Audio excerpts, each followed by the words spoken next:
bitches that want me but they can't get money, Reese. All they boyfriends that wish they could swap their living with me. La mitad del presupuesto público de aquí al 2050. El resto del 50% o renunciamos a ciertos servicios como la sanidad o la educación, o si no, tocar endeudarse y pagar muchos más impuestos. Pero dudo mucho que los españoles sean capaces de mantener y aceptar subidas de impuestos sin que se vea un buen funcionamiento, por ejemplo, de las infraestructuras.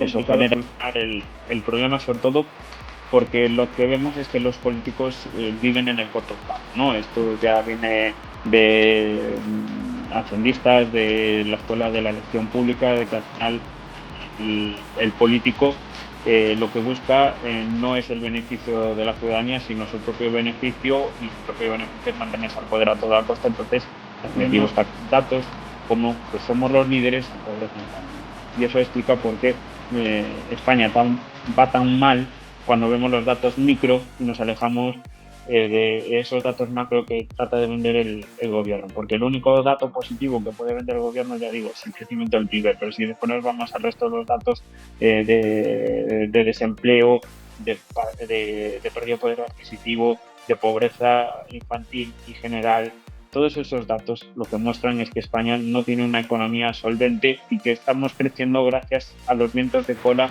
que han soplado en los últimos años a un esfuerzo fiscal que debe realizar un trabajador medio, y si vemos que España está por encima del promedio en la Unión Europea, es uno de los países en los que más impuestos paga un trabajador medio, que es lo que debería importar, ¿no? Y ahí vemos que si contamos con las cotizaciones a la seguridad social, con IRPF, con IVA y otro tipo de impuestos, vemos que más o menos un trabajador medio dedica el 50% de su salario al pago antes de los primeros años de la democracia se aprobaban en torno a 3.000 normas al año. Pues ahora ya estamos en más de 12.000 normas que se aprueban año a año en nuestro normativo, en nuestro orden normativo. Para que nos hagamos una idea, cada año, cada uno de los boletines oficiales que existen en España, que son los autonómicos y el boletín oficial del Estado y también los provinciales, aprueban o se escriben más de 1.000.000 de hojas de normativa.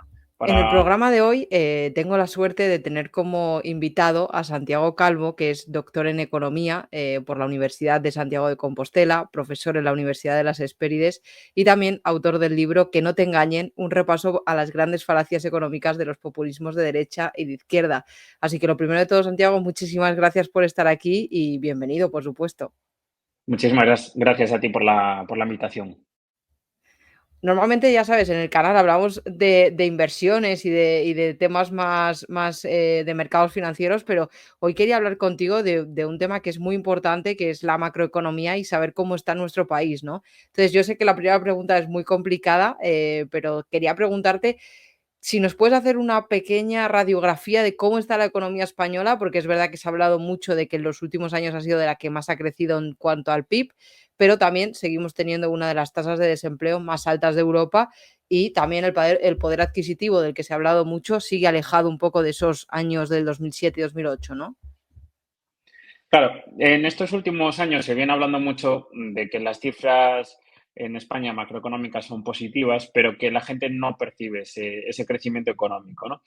Y lo cierto es cierto que en España en los últimos años, si miramos los datos económicos en tasas de crecimiento, ha mejorado notablemente, pero en niveles seguimos a la cola. Esto sucede mucho en las economías subdesarrolladas. España no es una economía subdesarrollada, es una de las economías más avanzadas del mundo, pero si nos comparamos con nuestros pares, no somos de los mejores, sino que nos tenemos que mirar a la cola de las economías desarrolladas. Y es por eso, porque en niveles no tenemos una economía avanzada, pero sí que en tasas estamos creciendo. Entonces habría que preguntarse por qué estamos creciendo tanto en estos últimos años, o al menos por encima del promedio de los países de la Unión Europea, que es lo que se suele vender por parte de los gobernantes del gobierno en los últimos años. Y especialmente se ha utilizado mucho la expresión de que vamos como un cohete, o esa noticia o ese índice que elabora todos los años el The Economist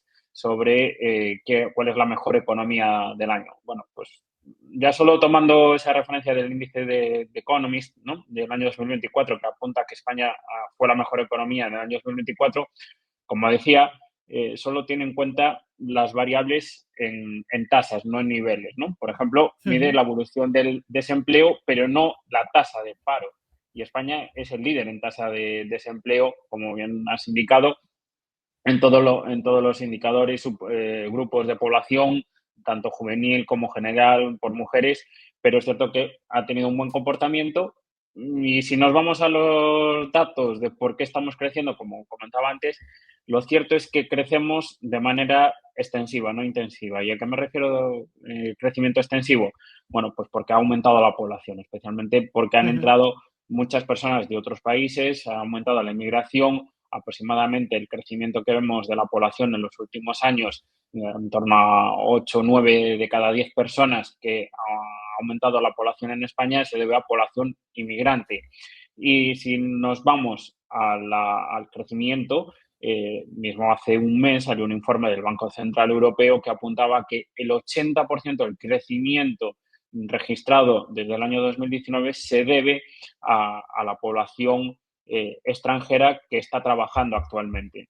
En los últimos años ha aumentado la población ocupada en 1,7 millones de personas. Bueno, pues prácticamente la totalidad de ese 1,7 millones de puestos de trabajo que se han generado se debe a la población inmigrante. Esto quiere decir que sí, crecemos porque hay más gente produciendo, pero habría que ver la calidad de ese trabajo, ¿no? Y también de los que ya estaban trabajando previamente. Y no vemos una mejora, por ejemplo, de la renta per cápita, es decir, de cuánto Claro. es capaz de producir y de generar cada uno de los que están trabajando. Eso no aumenta. Lo que aumenta es el número de personas trabajando. Y por eso no se percibe esa mejora, porque aunque seamos más trabajando, no somos capaces de generar más renta por trabajador.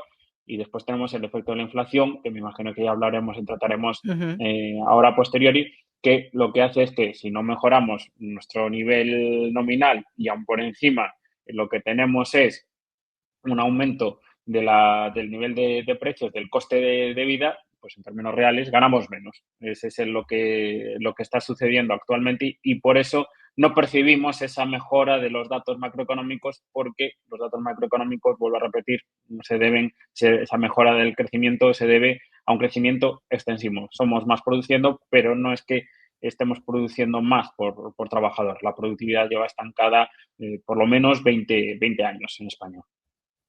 Claro, por eso quería preguntarte, porque a veces leo pues noticias o informes que salen de sobre ese poder adquisitivo que dicen los españoles seguimos todavía siendo más pobres que en el año 2007 o 2008 y es verdad que lo que tú dices salen titulares de que España está siendo una de las mejores economías, pero yo creo que al final el trabajador de a pie, el ciudadano medio es algo que no percibe, porque tú pues como bien dices del componente de la inflación sigues yendo a comprarte algo al supermercado o a lo que sea y ves que el coste de vida, pues, no para de aumentar, ¿no? Sí, efectivamente. Nosotros si vemos los datos de la renta por trabajador, como comentaba, pues está estancado y al mismo tiempo, bueno, no está estancado para todos los grupos de población, que esa es otra, ¿no? Porque nosotros si vemos la evolución de la renta per cápita y ya no voy a tomar de referencia el año 2018-2019 que entra este gobierno, sino Ujú. desde el año 2008, porque en el año 2008 se pincha la burbuja y al final pues se ve que la economía española tenía unos malos fundamentos, ¿no? Estaba creciendo en base a una burbuja Ujú. inmobiliaria y eso pues también animó a que aumentasen también el gasto y los ingresos públicos, pero era todo artificial, ¿no? No eran unos buenos fundamentos, un crecimiento sano, ¿no? Entonces, Claro. si nos vamos al año 2008, cuando cae o se pincha esa burbuja y vemos la evolución de la renta per cápita, ya descontando la inflación, ya en términos reales, vemos que solo ha aumentado para los mayores de 65 años. En concreto, desde el año 2008, la renta per cápita para los mayores de 65 años ha aumentado casi un 20%. En cambio, para el grueso de la población se ha mantenido estable, incluso si nos vamos a los más jóvenes, han perdido poder adquisitivo. La renta per cápita es menor en términos reales. Es decir, no es que no haya mejorado, es que ha empeorado incluso. Y esto también sucede no solo en niveles de renta, sino en niveles de riqueza, que también es algo relevante, sobre todo ahora viendo que al final el mayor activo que tienen los hogares es la vivienda, ¿no? Que está Ujú. aumentando los precios de la vivienda y eso infla la riqueza de los hogares porque aumenta el precio. Bueno, pues la riqueza de los hogares solo aumenta para los más mayores. Desde el año 2008 aproximadamente ha aumentado la riqueza para, en torno a principios del siglo XXI, ha aumentado la riqueza, se ha doblado para los mayores de 65 años, pero en cambio, si cogemos a un hogar de menos de 35 años, por ejemplo, la riqueza se ha despoblado, ha reducido en Sí. torno a un 75%. Hoy, un hogar de menos de 35 años, liderado por una persona de 35 años o menos, tiene una riqueza un 25% de la que era hace Ujú. unos 20 años. Entonces, eso explica un poco ese deterioro de la renta y la riqueza de los españoles y que eh, esa pérdida de poder adquisitivo afecte sobre todo a los más jóvenes. Los más mayores, pues gracias a que el presupuesto público se ha orientado principalmente al pago de pensiones, tenemos que pensar que 1 de cada 3 euros del presupuesto público está destinado al pago de pensiones y dentro de 20 años será el 50% de los ingresos tributarios que se destinen al pago de pensiones. Eso explica por qué solo los más mayores son capaces de mantener su poder adquisitivo tanto en renta como en riqueza, mientras que los hogares de menor edad pues pierden poder adquisitivo y viven peor que, en este caso, las generaciones previas. ¿Y por qué pasa esto, Santiago? ¿Es porque cada vez se gasta más, como bien dices, en pensiones, pero a su vez, qué pasa con los salarios? ¿Es que se pagan más impuestos sobre el salario que paga el empresario? ¿O es porque, por qué motivo es esta disonancia entre grupos de edad? Bueno, aquí debemos distinguir pues dos etapas, ¿no? Una que sucede desde que se pincha la burbuja hasta el año 2013 o 2014. En ese momento, pues hay mucha gente que se va al paro, hay Ujú. que cambiar de modelo productivo. Ya sabemos que la construcción no es sostén del crecimiento económico, porque había una burbuja inmobiliaria.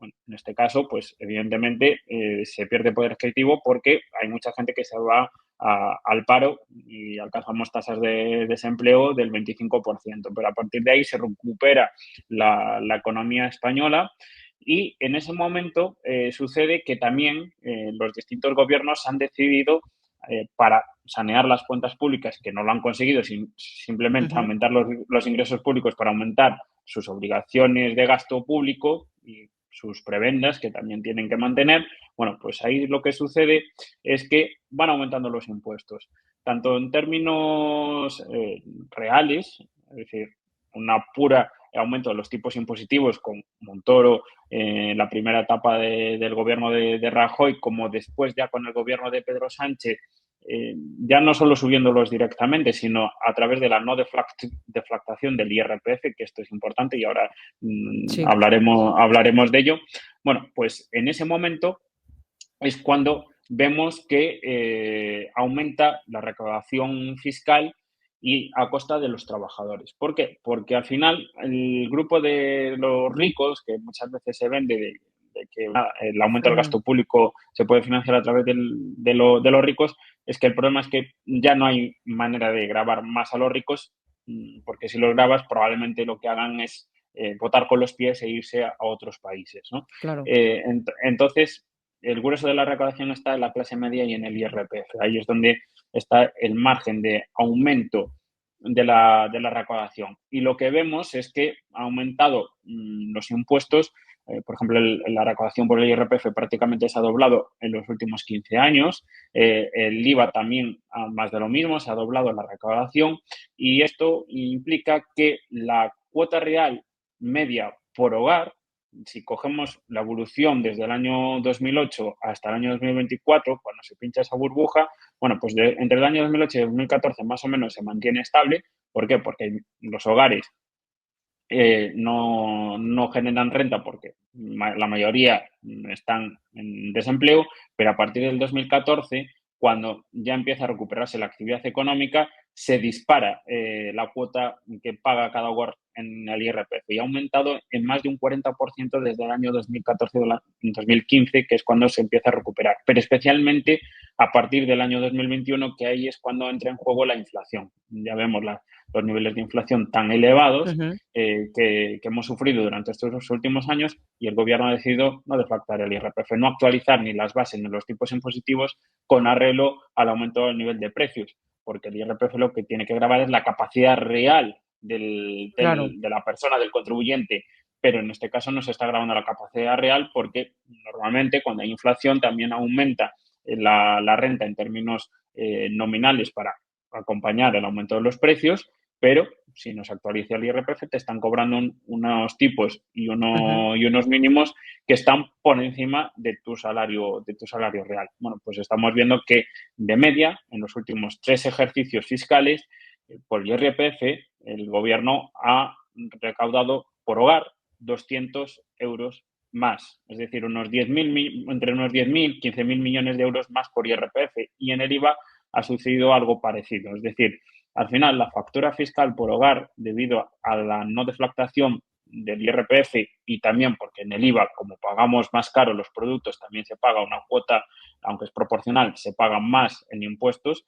En este caso, pues cada hogar ha pagado alrededor de 600 euros más al año por esta no deflactación del IRPF y por el aumento de la recaudación de IVA, ¿no? Entonces, al mismo tiempo que vemos que la renta de los hogares se ha mantenido más o menos estable a lo largo de los últimos años, su cuota ha aumentado entre un claro. 30 y 40% en el IRPF solamente y pagando también más en IVA.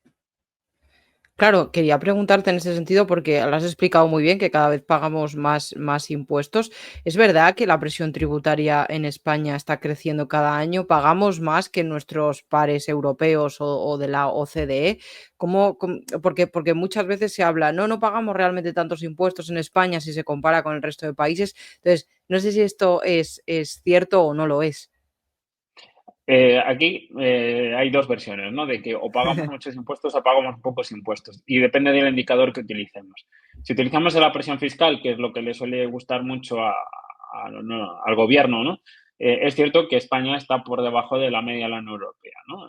Estamos más o menos percibiendo en torno al 36,8% del PIB en ingresos fiscales y esto pues está por debajo de la media de la Unión Europea, que está en alrededor del 37%. Bueno, en los últimos años España se está acercando a esa Ujú, presión fiscal media. El problema de la presión fiscal como indicador para medir el esfuerzo fiscal que pagan los ciudadanos es que realmente la presión fiscal es un indicador de recaudación tributaria, de lo eficiente o ineficiente que es un gobierno recaudando impuestos, pero no dice ujú, nada del esfuerzo fiscal que realiza un trabajador, por ejemplo.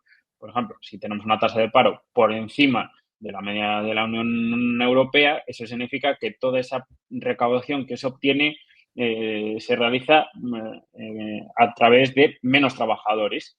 Entonces, claro. esos trabajadores tendrán que hacer un mayor esfuerzo fiscal, que es lo que sucede. Y también si tenemos una economía sumergida mayor, entonces no somos eficientes recaudando y por lo tanto esa presión fiscal será menor, pero no es un indicativo de un esfuerzo, de un mayor o menor esfuerzo fiscal. Para comprobar el esfuerzo fiscal, lo mejor es acudir a los datos de, por ejemplo, el trabajador con un salario medio.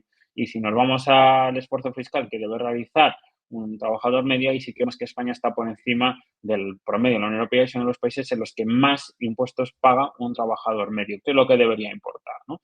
Y ahí vemos que si contamos con las cotizaciones a la seguridad social, con IRPF, con IVA y otro tipo de impuestos, vemos que más o menos un trabajador medio dedica el 50% de su salario al pago de impuestos. Un 50%, muy por encima del promedio de la Unión Europea y de la OCDE.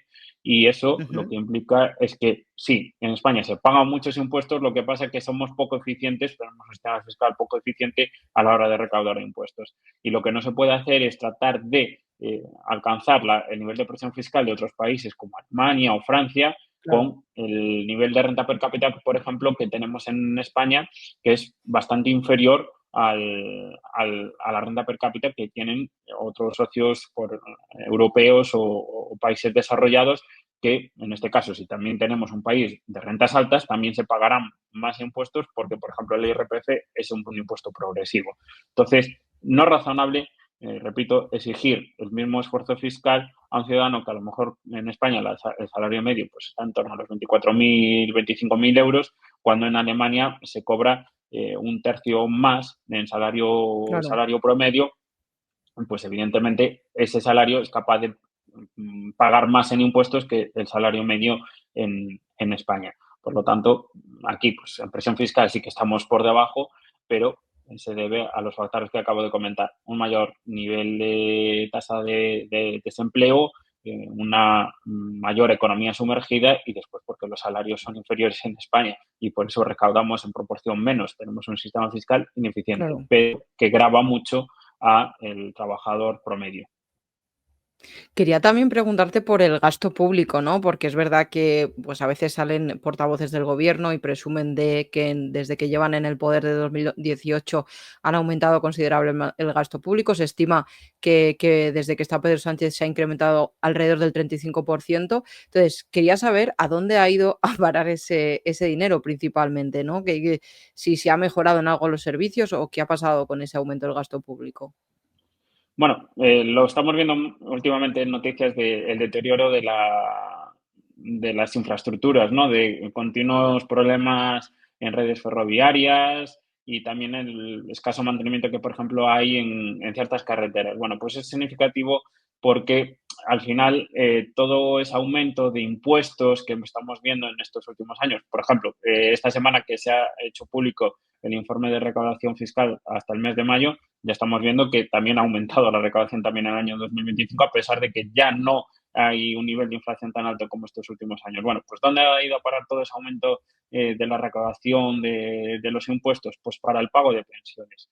Las pensiones actualmente se comen, como ya dije, 1 de cada 3 euros del gasto público. Y esto va a aumentar porque cada vez hay más gente que se jubila y las previsiones es que la mitad del presupuesto se va a destinar al pago de pensiones.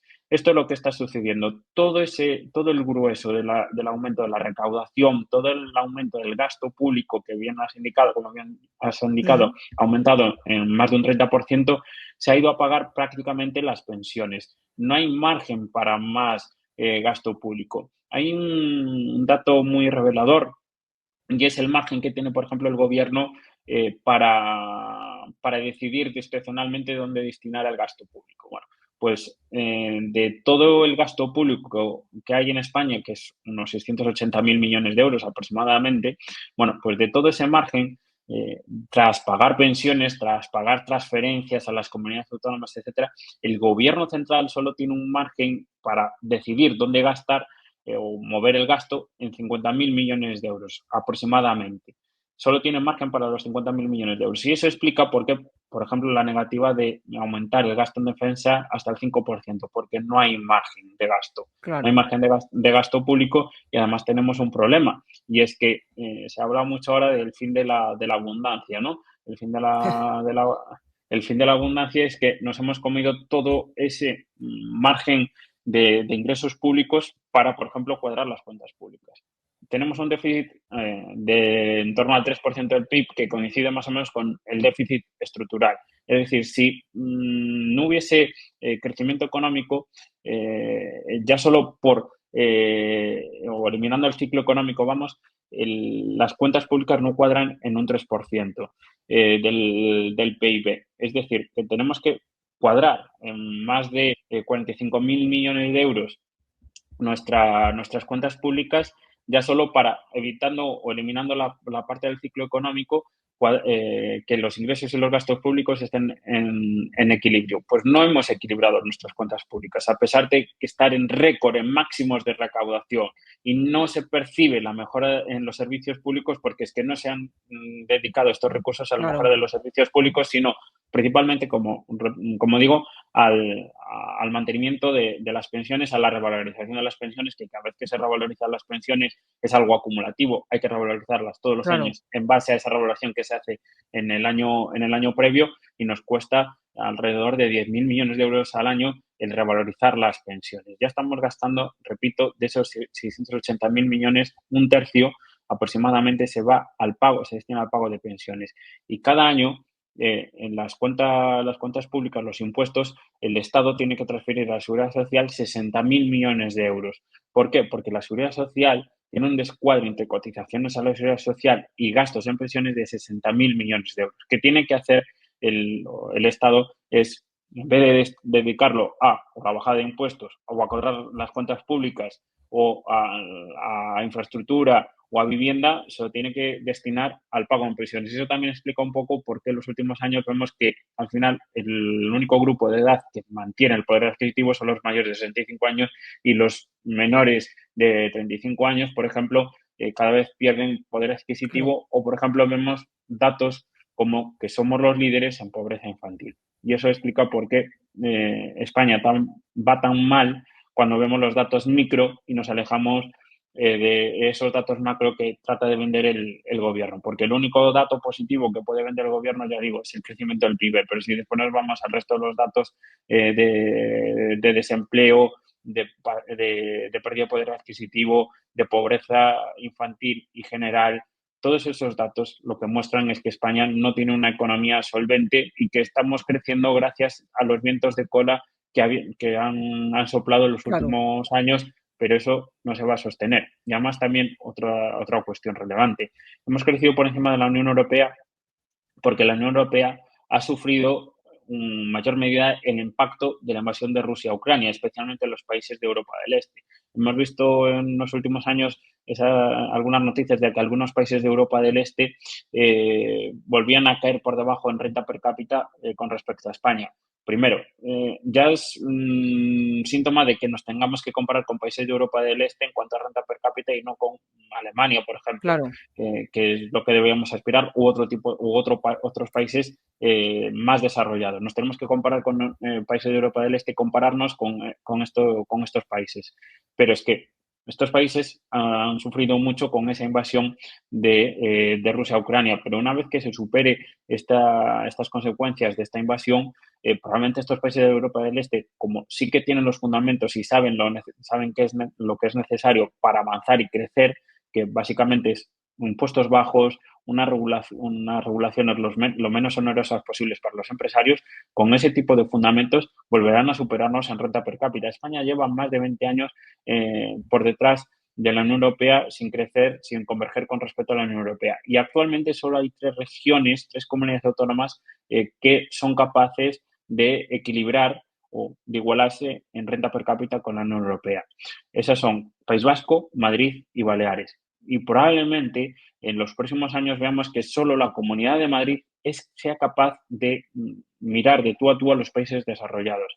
España, al final, si crece también, es un poco porque la Comunidad de Madrid ha apostado por un modelo diferente de crecimiento, de facilitador de los negocios, y el resto de Ujú. las comunidades autónomas están rezagadas. Y muchas de estas comunidades autónomas, por ejemplo, tienen un gran problema de envejecimiento de la población: Asturias, Galicia, Castilla y León, etcétera. Que es cierto que en estas comunidades autónomas vemos que sí que aumenta la renta per cápita, pero porque se reduce la población, y entonces se mantiene más o menos el PIB per cápita gracias a la reducción de la población, gracias a la reducción del denominador, pero no porque se esté habiendo una apuesta por el desarrollo de tecnologías, etcétera, de crecimiento económico. En España crecemos, repito, gracias a que, por un lado, en algunas comunidades autónomas se cae la población porque es una población envejecida, y por otro lado, porque lo que estamos viendo es un aumento de la población extranjera, que hace que aumente Claro. la economía de manera extensiva, pero no de manera intensiva. No hay un aumento real de la productividad en nuestra economía. Perdona por cortarte la entrevista, pero te informo que en Trabaja tu Dinero hemos abierto el canal de Patreon para publicar información económica exclusiva y además darte acceso a un canal privado y así apoyar también a este proyecto que lo que busca es llevar la educación financiera para todo el mundo. Y Santiago, con todo lo que el dibujo que acabas de hacer, que me parece muy bien hecho, la verdad, una radiografía muy acertada de cómo estamos y sobre todo con el tema del gasto público. Es verdad que ahora, como bien dices, ya estamos en 2025 y estamos sufriendo este problema del gasto en pensiones. En 2050 las previsiones son bastante malas. Entonces, ¿cómo de sostenible es seguir así con este modelo en cuanto al volumen de gasto, a la deuda que tenemos y a ese cada vez mayor aumento del envejecimiento de la población? Porque en los próximos años vamos a ver cómo se empieza a jubilar casi al completo toda esa generación del baby boom y yo creo que puede ser un impacto muy fuerte para las cuentas públicas, ¿no? Claro, al final el problema que tiene España, sobre todo de cara ya al presente, pero ya de cara al futuro en los próximos 20 años, que es donde se va a producir el grueso de las jubilaciones Ujú.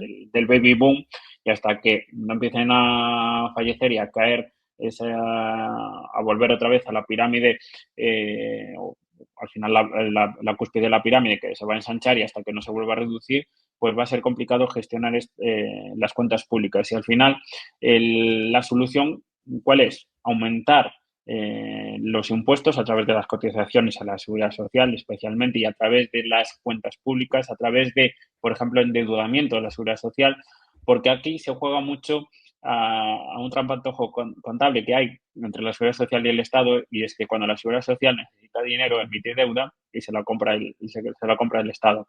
La deuda entre administraciones públicas no cuenta para el procedimiento de déficit excesivo y de deuda excesiva. Por lo tanto, no cuenta como la deuda pública, pero sí que Ujú. es deuda igualmente. Lo que pasa Claro. que no se paga entre administraciones públicas, es un trampantojo contable y así pues solucionan y maquillan un poco estadísticamente este desequilibrio que hay en la seguridad social.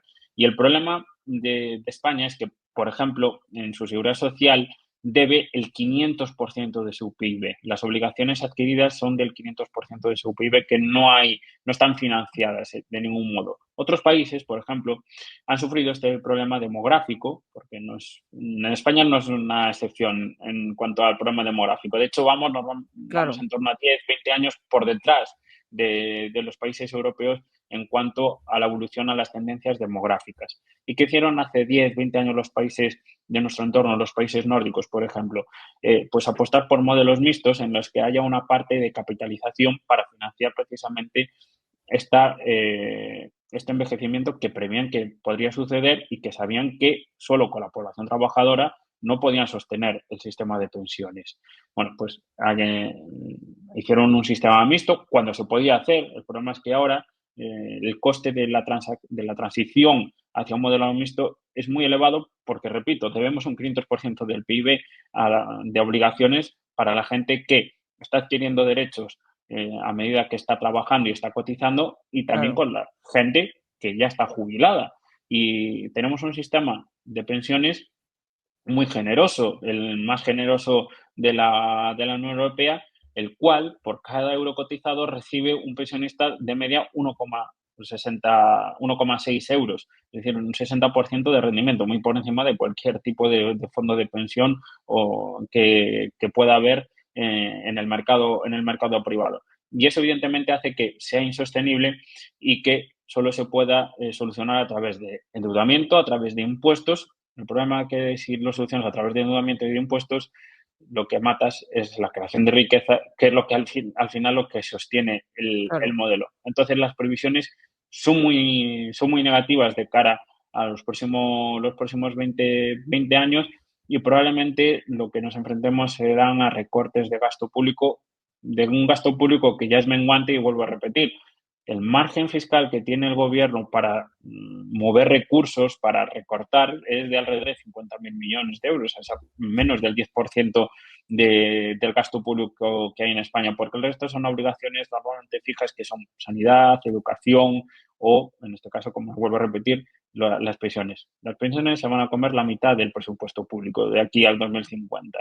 El resto del 50% o renunciamos a ciertos servicios como la sanidad o la educación, o si no, tocar endeudarse y pagar muchos más impuestos. Pero dudo mucho que los españoles sean capaces de mantener y aceptar subidas de impuestos sin que se vea Claro. un buen funcionamiento, por ejemplo, de las infraestructuras, Eso genera al final un gran rechazo. También hemos conocido en estos últimos días barómetros acerca de la aceptación de los impuestos y que los jóvenes cada vez rechazan el pago de impuestos. Sí, es lógico, porque si no hay a cambio Claro, unos servicios públicos de calidad, uno no acepta el pagar impuestos. Prefiere tenerlo en su bolsillo porque sabe que en su bolsillo lo puede dedicar a, por ejemplo, la adquisición de pues un seguro privado, de claro. sanitario y a acudir a la educación privada, que también se está viendo cómo la educación privada es capaz de ofrecer una formación mucho más adecuada a las necesidades del mercado laboral que la universidad pública, por ejemplo.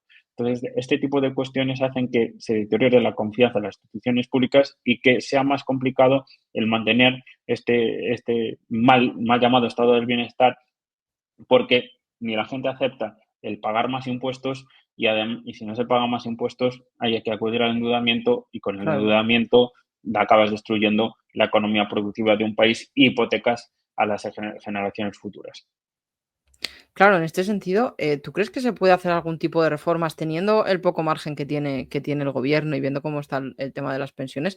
Pero ¿hay algún tipo de reformas que se pueden hacer pues para hacer un Estado quizás más flexible en el que la población realmente vea un aumento de la riqueza y el sector privado sea más dinámico?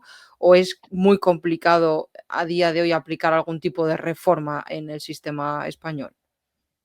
Bueno, la verdad es que es bastante complicado solucionar el problema, sobre todo porque lo que vemos es que los políticos viven en el corto plazo, ¿no? Esto ya viene de hacendistas, de la escuela de la elección pública, de que al final el político lo que busca no es el beneficio de la ciudadanía, sino su propio beneficio, y su propio beneficio es mantenerse al poder a toda costa. Entonces, el objetivo está claro de les da igual el cómo crezca la tarta, sino que yo tenga el poder para repartir la tarta. Me da igual el Claro, tamaño porque eso lo que genera es una suerte de súbditos, no de población autónoma, ¿no? Y que sean ellos las personas capaces de decidir su futuro. Y cuando genera súbditos, al final el futuro depende del político y no del ciudadano. Entonces, aquí, si realmente hubiese un deseo de cambiar las cosas por parte de la clase política, pues el sistema de pensiones claramente habría que hacer un sistema de transición. Ya digo, ujú, sería muy costoso y tardaría muchos años, pero mañana, hoy ya es tarde en este tipo de sí, reformas y habría que aplicar un sistema de transición. Lo que pasa que, claro, aquí la gente no tiene tampoco la cultura del ahorro. Entonces habría que inculcar esa cultura del ahorro, habría que cambiar el sistema educativo de abajo arriba y de arriba abajo, porque, entre otras cosas, tampoco hay una formación financiera muy necesaria para conocer, por ejemplo, qué mecanismos hay, qué vehículos hay para poder ahorrar de cara a la jubilación. Ni tan siquiera la población vive pensando en que el dinero hay que ponerlo a funcionar, a trabajar. No solo es una cuestión de disfrutar de lo que se gana, también eh, ese dinero también hay que utilizarlo para generar actividad económica, y como se genera actividad económica y que genere rendimientos para obtener dinero para tu jubilación, por ejemplo, es invirtiéndolo y sabiamente, ¿no? claro. Hay un libro muy, muy bueno que es de Ramiro de Maeztu. Bueno, al final son artículos que escribió hace prácticamente 100 años, pero tienen una gran vigencia, que es El sentido reverencial del dinero, que precisamente habla de que el dinero o lo utilizas o lo malgastas, vamos, o lo utilizas o lo haces funcionar, y esa es la manera que tienen las economías de prosperar, ¿no? Y por eso hace falta un cambio de mentalidad profundo en la sociedad. No podemos depender del político para prosperar, tenemos que ser independientes, y para ser independientes hay que ahorrar, hay que saber invertir, y si no se sabe invertir, confiar en inversores que te asesoren ya mismo a Ujú, través de carteras pasivas, ¿no? A través de fondos indexados, por ejemplo, porque es cierto que no todo el mundo tiene la capacidad, el conocimiento ni el tiempo suficiente claro. para saber dónde invertir su dinero. Y después, a través de las políticas públicas, evidentemente, abandonar todo tipo de políticas industriales que gustan mucho a nuestros gobernantes, ¿no? Esas políticas industriales dirigistas que asignan ganadores y perdedores. Después también la cuestión de la energía. El sector energético está totalmente intervenido y regulado y solo se puede producir y comercializar según lo que diga el gobierno. Ahí hay una religión, una Biblia, que son los planes energéticos que se van haciendo cada cierto tiempo y no se puede escapar uno de esos planes que dicta Mm. el gobierno. Bueno, pues hay que dar libertad total para decidir qué tecnologías utilizar para poder producir energía y consumir energía, y eso al final la competencia es lo que va a hacer que baje el precio. Lo que pasa es que hoy en día en la energía que pagamos, por ejemplo, los ciudadanos, vemos que las infraestructuras dejan mucho que desear, a pesar de que el 75% de la factura eléctrica son costes regulados e impuestos. Vemos que, evidentemente, aquí hay otro elemento en el que no funciona el sistema público, en este caso el energético, porque a pesar de tener un papel predominante en la factura eléctrica, no está funcionando para tener una infraestructura adecuada para las nuevas tecnologías que están entrando. Lo vimos el día del apagón y lo vemos en el funcionamiento diario, en donde siempre vemos que hay problemas en la infraestructura, en el mantenimiento de la infraestructura. Y después también es fundamental el combatir prácticas clientelares, ¿no? Estamos hablando mucho de la cuestión de la corrupción estas semanas, ¿no?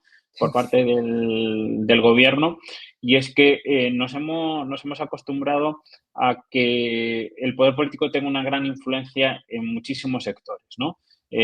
Sobre todo la contratación pública de infraestructuras, y claro, eso al final lo que hace es que dependas del gobierno para poder, a muchas empresas viven a costa del gobierno, ¿no? A través de la contratación pública. Bueno, pues hay que reducir el poder político sobre este tipo de cuestiones y que las empresas se dediquen a producir de manera eficiente y no a tratar de persuadir al político a través de pues, directamente a través de la corrupción o a través de su acercamiento al poder político, no solo con la corrupción directa a través del pago de mordidas, pues hay que reducir esa influencia del poder político sobre la economía para que cada euro que se gaste sea productivo y no que se dedica a comprar voluntades Claro. políticas. Ese es un poco el decálogo, ¿no? Al final hace falta un cambio de modelo en el sistema de pensiones, una apuesta por la tecnología, una mejora educativa, promover, por ejemplo, los cheques escolares y sanitarios, que al final, por ejemplo, ¿por qué yo tengo que pagar pensiones o a través de, por ejemplo, los autónomos que tienen que pagar sí o sí Sí, sí. una cuota de seguridad social? Porque yo no puedo decidir a dónde destinar esas cotizaciones a la seguridad social y poder, por ejemplo, tener mi propio plan de pensiones privado que probablemente funcione mejor que el público. Ya digo que al final, dado el modelo que tenemos, sí o sí vamos a tener que pagar igualmente cotización a la seguridad social, porque si no va a ser inasumible el pago de las pensiones de los trabajadores que ya no se pueden escapar de este sistema, pero sí que hacer una transición y que cada ciertos años se libere un porcentaje de esas cotizaciones a la seguridad social para dar al menos la opción a los trabajadores a decir, Claro. bueno, o sigo en el sistema de la seguridad social o opto por otro tipo de modelo. Y lo mismo con el cheque escolar y sanitario, que se paga a través de impuestos, darle la opción de que, bueno, pues si decido no acudir al sistema público educativo o sanitario, al menos que se me descuente una parte de mi carga fiscal para poder escoger el colegio o el hospital que más me pueda ofrecer, tanto en calidad Claro. como en cantidad, ¿no? Y al final la competencia hace bajar precios y mejorar la calidad de los productos y servicios que se ofrecen. Y después reducir esa influencia del gobierno, porque también estamos viendo un aumento del número de normativas que se aprueban cada año. Normalmente, o antes en los primeros años de la democracia, se aprobaban en torno a 3.000 normas al año. pues ahora ya estamos en más de 12.000 normas que se aprueban año a año en nuestro normativo, en nuestro orden normativo. Para que nos hagamos una idea, cada año, cada uno de los boletines oficiales que existen en España, que son los autonómicos y el boletín oficial del Estado y también los provinciales, se aprueban se escriben más de 1.000.000 de hojas de normativa. Para mantenerse al día habría que leerse más o menos el Quijote 2 veces cada día para mantenerse actualizado. Eso también genera un coste importante para las empresas porque tienen que mantenerse Claro. actualizadas con respecto a la normativa y eso también genera un incentivo a acercarse al poder político para que esas normativas te favorezcan y no tener que asumir ese coste de mantenerse actualizado y cumplir con el ordenamiento jurídico. Y ya solo por desconocimiento, porque es imposible para una empresa, una pequeña empresa, porque es sobre todo quien sufre los costes de este volumen normativo, de esta profusión normativa, al final lo que genera es que se puedan generar mucho incumplimiento normativo por desconocimiento, porque es imposible conocer las normativas que se aprueban a nivel central y en cada una de las 17 comunidades autónomas. También quería preguntarte, porque claro, el dibujo que has hecho es si no se hacen reformas, vamos hacia un país en el que cada vez probablemente vaya a haber más deuda y también más impuestos. Es decir, que el ciudadano promedio, los que sigamos trabajando de aquí a 20 años, cada vez vamos a tener menos renta disponible para nosotros, porque si nos van a subir los impuestos para poder sostener el gasto en pensiones y a su vez para poder sostener este gasto en pensiones van a tener que recurrir a la deuda, no nos queda otra que cada vez pagar más impuestos y en vez de pagar a lo mejor un 50% sobre la renta, podemos irnos incluso a cantidades más elevadas, ¿no? Ese es el escenario si no se aplican reformas, entiendo. Así es que al final, si hay que mantener el Estado, porque o una de dos, o no pagamos impuestos o hay un recorte masivo de gasto público, que dudo mucho que la gente sea capaz de, por ejemplo, mantener a un gobierno que apueste por una rebaja del gasto público masiva. Hoy en día la mentalidad en España es que el gasto público no tiene que ser inferior, sino tiene que aumentar.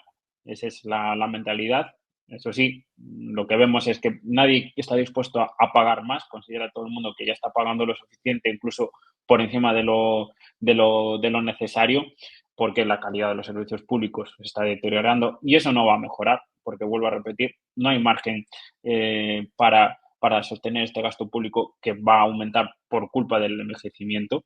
Al final hay que pagar más pensiones, también hay que pagar más en sanidad, porque la población más envejecida necesita de Claro. más recursos sanitarios, por ejemplo. Bueno, pues todo, al final todo eso lo que hace es que o se aumentan los impuestos o aumentamos la deuda pública. El problema, por ejemplo, de aumentar la deuda pública es que, además de hipotecar a las generaciones futuras, es que necesitamos pedir prestado a unos inversores que pueden ver que la calidad de las cuentas públicas, el sostenimiento de las cuentas públicas está en entredicho, sobre todo por estas cuestiones que acá venimos comentando, y a lo mejor exige mayores intereses. Al final, una de las mayores partidas ya del gasto público actuales es la carga de intereses. Actualmente gastamos 35.000 millones de euros en intereses y esos intereses pueden llegar a doblarse. El gasto público en intereses también puede llegar a doblarse en los próximos años y nos podríamos poner en un gasto público de alrededor de 70.000 millones de euros. Para que nos hagamos una idea, 70.000 millones de euros es aproximadamente el gasto público en sanidad, un poquito por debajo Ujú. del gasto público en sanidad. Y eso solo lo vamos a destinar solo al pago de intereses. ¿Por qué? Porque no tenemos unas cuentas públicas saneadas. Otros gobiernos, cuando han tenido superávit por cuenta primaria, es decir, descontando los intereses, se han dedicado a desacumular deuda. Pero en España nos hemos acostumbrado a que cuando tocaba pagar la deuda, amortizar la deuda, la refinanciábamos esa deuda pública, entonces es una bola que crece cada día más. Y Ujú. solo no, vemos que mejoran parcialmente la ratio de deuda pública sobre el PIB. ¿Por qué? Porque crece el PIB, pero no porque reducimos nuestra deuda pública.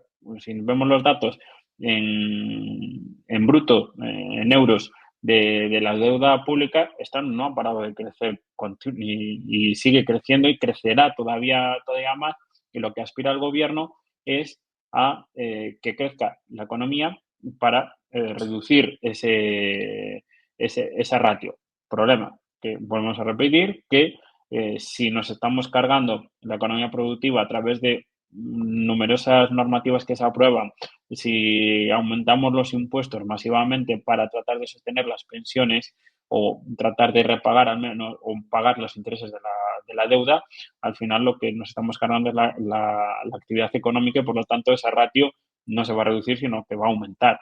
Y otra de las alternativas que pueden manejar los gobiernos, el problema para el gobierno, por fortuna, para los ciudadanos, en cierto modo, es que la política monetaria está en manos europeas, no en manos españolas, Ujú. porque yo creo que si hoy en día tuviésemos la peseta, tendríamos devaluaciones masivas de la peseta para poder pagar Claro. pagar toda esta deuda. Ya vemos que en Europa se apuesta mucho por este modelo de una emisión monetaria masiva de compra de bonos del Estado, no de manera directa, porque eso está prohibido, pero sí a través de manera indirecta, financiando la compra de deudas por parte de los bancos comerciales. Y eso también genera un problema para la actividad económica. Vemos también que tenemos problemas en Europa de productividad en general, no solo es Ujú. una cuestión española.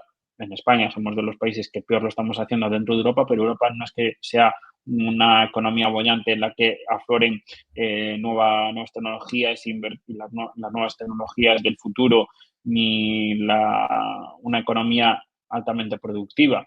Ya se está comentando que Europa cada vez se parece más a Japón.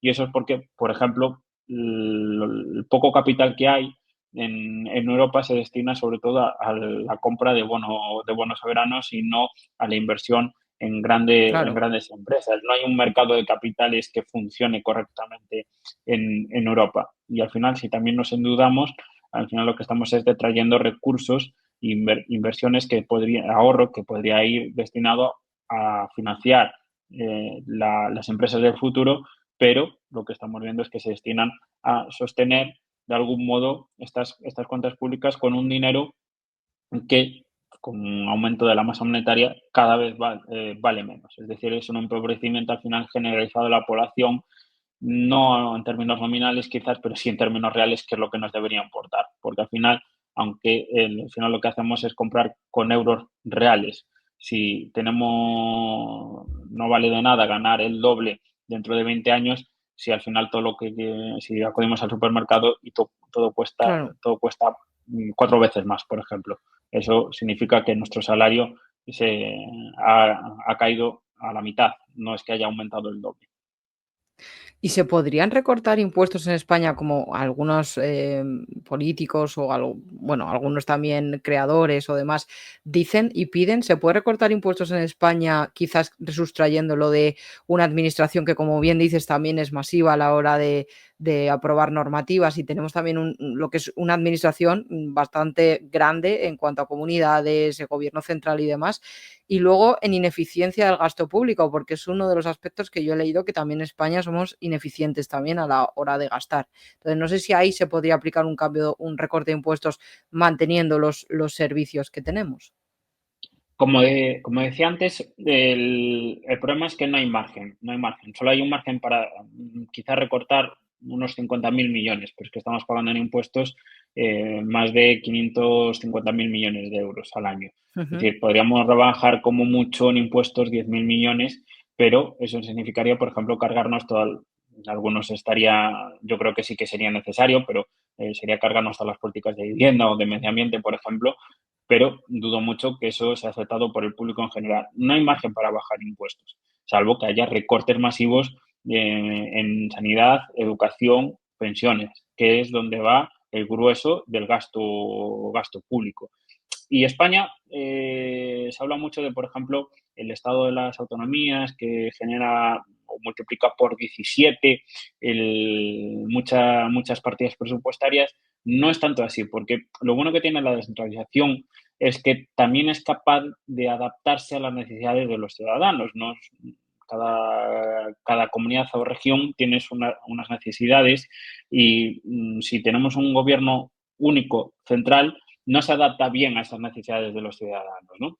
Y lo vemos, por ejemplo, en el caso de la Comunidad de Madrid. La Comunidad de Madrid pues, ha adoptado un modelo favorable al crecimiento económico, una actitud pues quizás más optimista y proactiva hacia la innovación tecnológica, de rebaja de impuestos. Es una mentalidad completamente diferente y eso es gracias a que existe una descentralización fiscal. Si tuviésemos un gobierno central, la armonización normalmente solo va hacia una menor libertad económica, no hacia una mayor Claro, libertad económica. Y entonces, por eso, no estoy de acuerdo en que el Estado de las autonomías sea ineficiente per se, que sí que hay en ciertas comunidades autónomas que funciona mal la administración pública y genera costes adicionales, pero en otras comunidades autónomas funciona bien y reduce costes a los ciudadanos. Pongo aquí el ejemplo de la Comunidad Autónoma de Madrid, pero hay otras comunidades autónomas en las que medianamente se hacen bien las cosas. Por ejemplo, en Galicia o incluso Castilla y León o Andalucía en los últimos años ha mejorado ujú, notablemente su posición, su desempeño económico, ¿no? Entonces, las que lo hacen mal, las que lo hacen bien compensan a las que lo hacen mal, entonces en media probablemente no estamos hablando de un sistema del todo ineficiente. Incluso gracias a cierta competencia, debería haber más competencia para demostrar que lo que funciona es la rebaja de impuestos, reducir el gasto público y ser lo más eficientes posibles. Y la Comunidad Autónoma de Madrid es el mejor laboratorio que hay para demostrar que esas políticas liberales funcionan.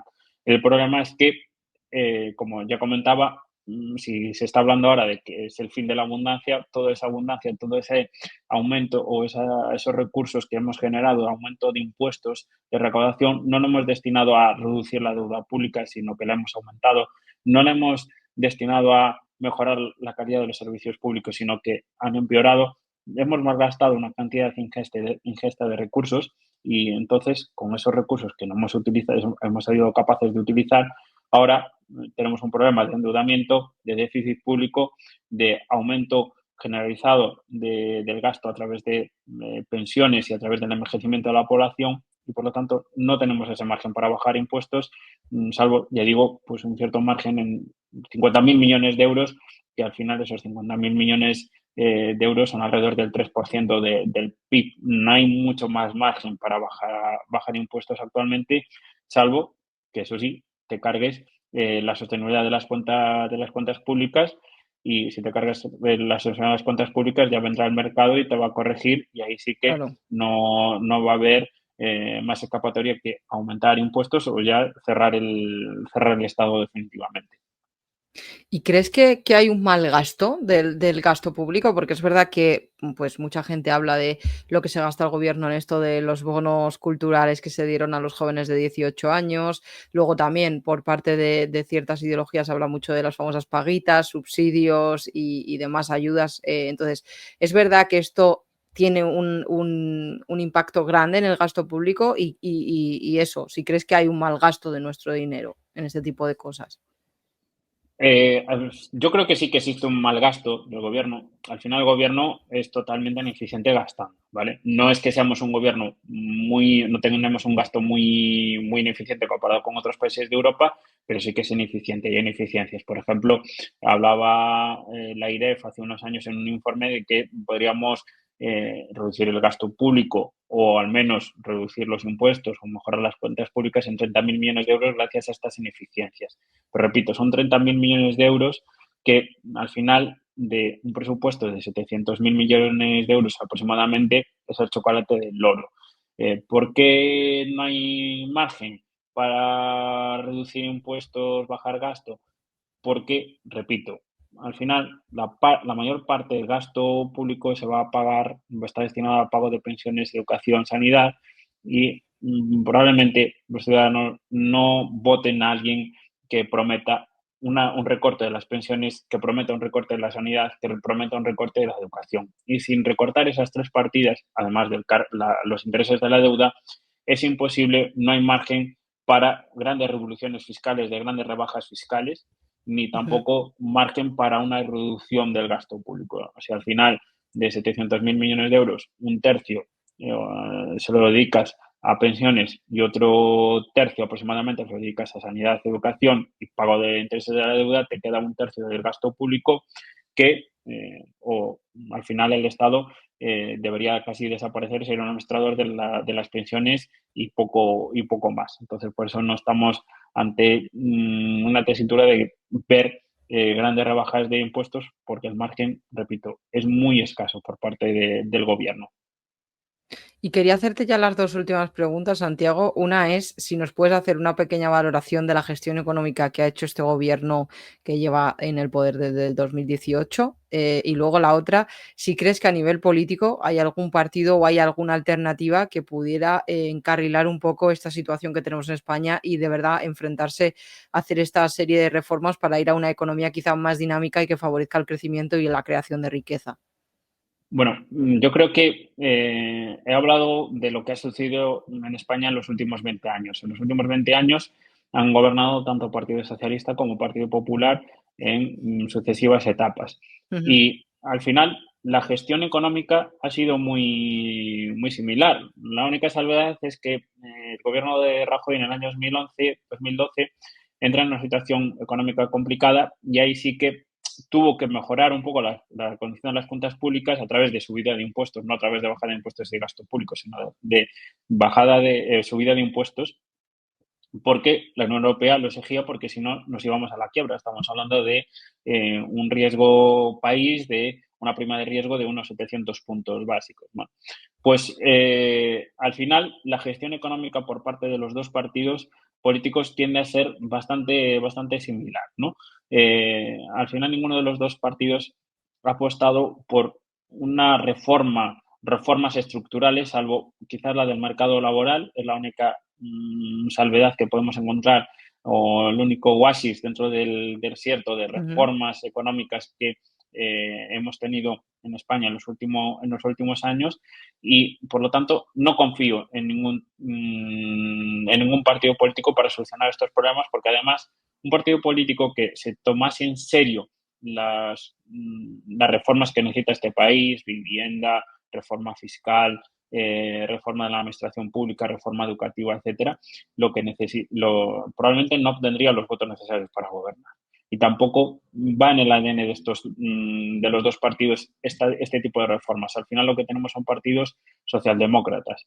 Ujú. Unos creen en un mayor intervencionismo y otro tiene un intervencionismo inferior, pero ambos tienen su base en la socialdemocracia.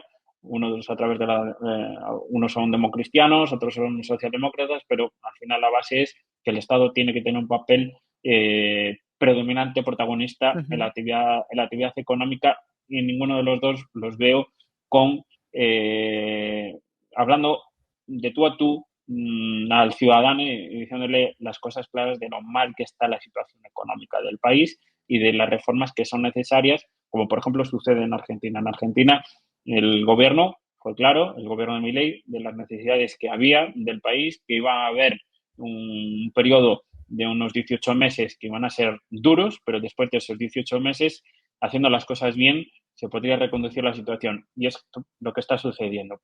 Probablemente en España necesitaríamos un gobierno que dijese esto de manera clara, de que tenemos un problema de cuentas públicas, de que las pensiones son insostenibles, tal como están ahora, salvo que aceptemos pagar muchos más impuestos, especialmente la clase media y los trabajadores. Y con esto, aplicar las reformas necesarias, pasar el bisturí para hacer un recorte masivo de partidas muy delicadas y a partir de ahí pensar que en 18 meses que la economía pudiese empezar a funcionar de verdad con unos buenos fundamentos. El problema es que ninguno de los dos partidos es capaz de adoptar este mensaje. Tenemos una mentalidad de conformista en cuanto a los datos económicos y ahora contestando a la primera de las preguntas de si este gobierno ha hecho una buena gestión, no. Este gobierno lo que ha aprovechado son los vientos de cola que tenía en el año 2019. Después vino la pandemia. La pandemia fuimos o demostró este gobierno que es nefasto gestionando la economía de nuestro país, porque hemos sido el país en el que más se ha deteriorado la actividad económica por culpa de la pandemia, y hemos sido de los últimos en crecer y recuperar los Ujú. niveles previos a la pandemia. Y después, ahora, en estos últimos años, hemos crecido más que el promedio de la Unión Europea, primero porque antes habíamos caído mucho más, y por lo tanto ahora crecemos más, y después porque la invasión de Rusia a Ucrania ha afectado más a países de Europa del Este y Alemania, que también no ha sido el gran ejemplo de gestión económica con sus dependencias en China y en Rusia, especialmente. Bueno, pues hemos visto que esos países de Europa del Este se han visto muy afectados por esa invasión de Rusia a Ucrania, y nosotros en ese sentido no estamos tan expuestos a Rusia como estos países, y por eso hemos sorteado mejor esta actividad, esta crisis económica derivada de esa invasión de Rusia a Ucrania. Y en el momento en el que se acaben estos vientos de cola, porque se acabarán, veremos que España no tiene unos buenos fundamentos. Y no tiene unos buenos fundamentos precisamente porque su población, que yo creo que es el mejor indicador de lo bien que lo puede hacer un gobierno o no, su población está perdiendo poder adquisitivo. Cuando tu población pierde poder adquisitivo, Ujú. significa que tu gestión económica no está siendo positiva ni buena. Sí, eres capaz de atraer población inmigrante, porque también España está en una situación muy buena para atraer población inmigrante, porque es la frontera con respecto a África, y también porque comparten muchos lazos culturales y lingüísticos Claro.